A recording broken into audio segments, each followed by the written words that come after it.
આ જે ખહુરિયો શું નામ છે આનું મૈપત ભાઈ આ ચોરને જેટલું બી ફંડિંગ સરસ ઇન્ટરવ્યુ પણ બધા જોડેથી આ મહિપતસિંહ ફીસ લે છે એનું કામ કરી આપવાની.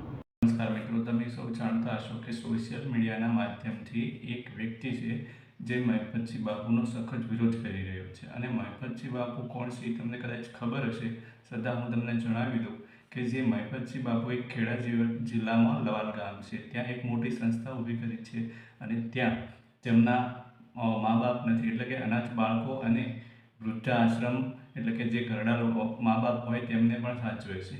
અને એક વ્યક્તિ જે સખત વિરોધ કરી રહ્યો છે, એ વ્યક્તિ મીડિયાના માધ્યમથી એવું કહેવા માગે છે કે જે કમલેશ પટેલ છે તેના પાસેથી દાનમાં 1,60,00,000 દિલીપ જે મામા છે તેમને આપ્યા હતા અને તેમને પછી કોઈ ગોટાળો ગયો હિસાબનો. અને મહિપતસિંહ બાપુ એવું કહે છે કે દિલીપ મામા છે એ અમારી સંસ્થામાં ખજાનચી નથી, પણ કોઈ મીડિયામાં એવું પણ કહી રહ્યા છે કે અમારી સંસ્થાના ખજાનચી છે. તો જો એ ભાઈ શું કીધું સાંભળો આ વિડીયો. હર હર મહાદેવ, ઓમ નમઃ શિવાય, જય શ્રી રામ. માણસ એમ કહી રહ્યો છે કે મામા મારી સંસ્થાના ખજાનચી નથી.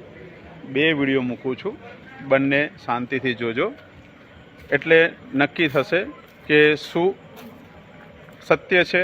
અને જો ખરેખર મામા ખજાનચી નથી તો બાપુ જે બોલ્યા હતા, બાપુ દરબાર જૂઠું ક્યારેય ના બોલે, એ જૂઠ બોલ્યા હતા. જોઈ લો બંને વિડીયો.